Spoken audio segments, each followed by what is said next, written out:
제인입니다. 오늘은 미술 작품을 고르는 방법을 알려드리려고 해요. 사실 그림을 고르는데 무슨 방법이 있을까라고 생각을 하실지 모르겠지만 내가 좋아하는 그림을 고를 때도 고르는 방법이 있습니다. 우리가 미술 작품을 고를 때 목적이 있잖아요. 예를 들어서 선물을 할 것인지, 내가 좋아서 구입을 할 것인지, 아니면 미술 투자를 할 것인지, 이렇게 세 가지 정도로 나눠볼 수가 있어요. 또한 각각의 목적에도 중요한 요소가 있습니다.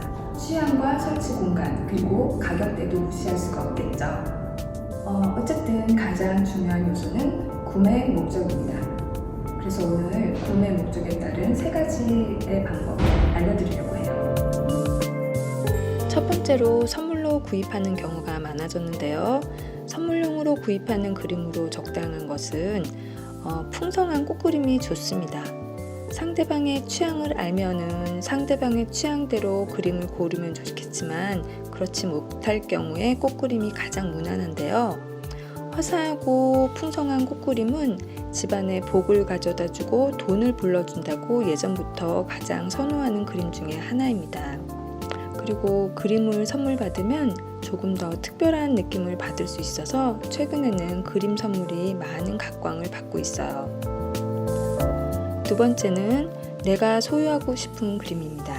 내가 나를 위해 그림을 고를 때는 딱히 방법이 있다기보다 내가 좋아하는 그림을 구입하면 좋은데, 사실 내가 좋아하는 그림을 구입할 때도 무슨 그림을 골라야 할지 막막할 때가 있어요.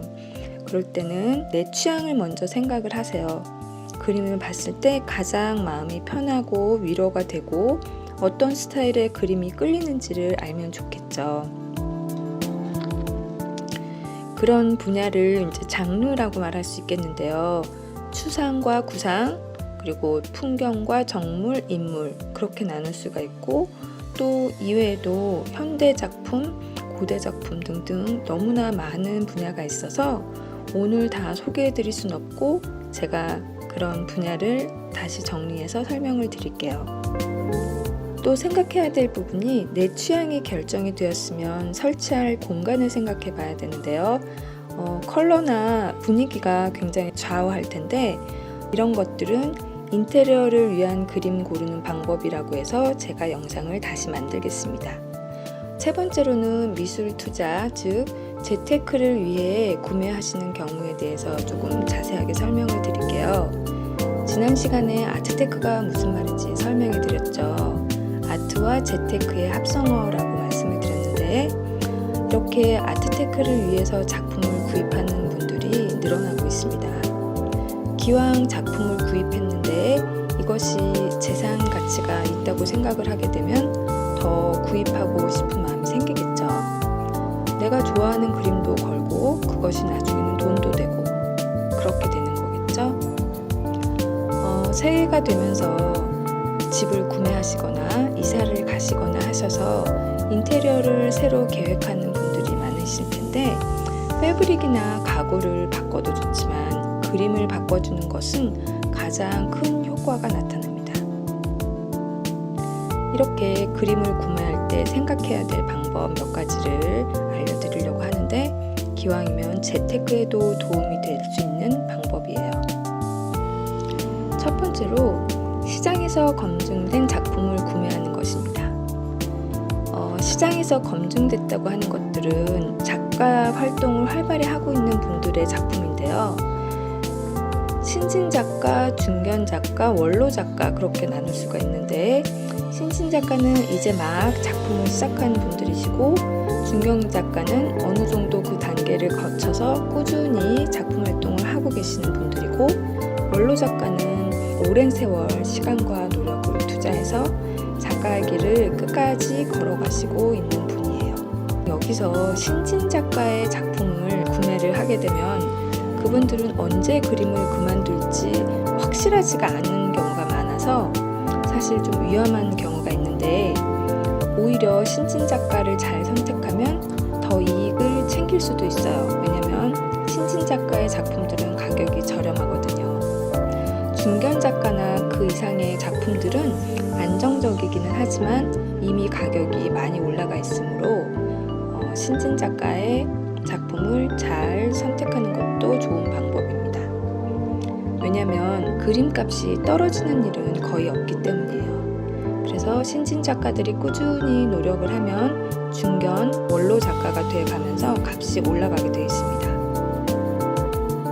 두 번째로 같은 작가라도 전성기 때 가격이 비싸므로 작가의 히스토리를 살펴보고 얼마나 많은 전시를 했고 발전 가능성이 있는지 살펴보는 것도 중요해요. 마음에 드는 작가가 생겼으면 그 작가의 홈페이지를 가서 방문하거나 전시를 하고 있는 갤러리에 웹사이트를 들어가서 보면 히스토리가 쫙 나와 있거든요. 한 번쯤 살펴보시는 것도 도움이 되실 거예요. 또한 인기 있는 작가의 작품을 사는 거예요. 작품은 사고 파는 경우가 굉장히 빈번하게 일어나는데 인기 있는 작가는 환금성이 좋아서 나중에 되팔 때 이익을 얻을 수 있는 확률이 높습니다. 또한 원화는 비싸므로 처음 그림을 구입하시는 분들은 프린트나 아트 상품을 구입하는 것도 좋아요. 프린트나 아트 상품도 작가들의 작품들은 대부분 한정 판매를 하는 경우가 많기 때문에 분명히 값어치가 올라가게 돼 있거든요. 그리고 또 하나는 소장 이력을 살펴보는 거예요. 어떤 컬렉터가 구입을 했는지 알아보는 거죠. 유명 컬렉터들은 그냥 컬렉터들이 되는 것이 아니에요. 오랜 시간 연륜이 쌓여서 그림을 보는 안목이 높아져 있으므로 그런 컬렉터들이 구입을 한 작품들은 분명히 좋은 작품이 될 확률이 높습니다. 마지막으로 불황기에 리세일하는 작품을 사는 거예요. 작품도 부동산과 마찬가지로 사고 파는 시기가 중요하거든요. 오르기 전에 사고 올랐을 때 되팔고 타이밍이 중요합니다. 불황기에 나오는 좋은 작품들을 구매하고 호황기에 내놓는 거죠. 이렇게 아트테크도 오랜 시간을 두고 장기적으로 내다봐야 좋은 결과를 얻을 수가 있습니다. 뭐든지 서두르면 잘 안 되잖아요. 그쵸? 그러니까 그림도 이렇게 재테크를 할 수 있구나 정도를 생각하시고 꾸준히 공부도 하고 많이 알아보고 하시면 내가 좋아하는 그림을 구입을 하면서도 재테크가 될 수 있다는 얘기예요.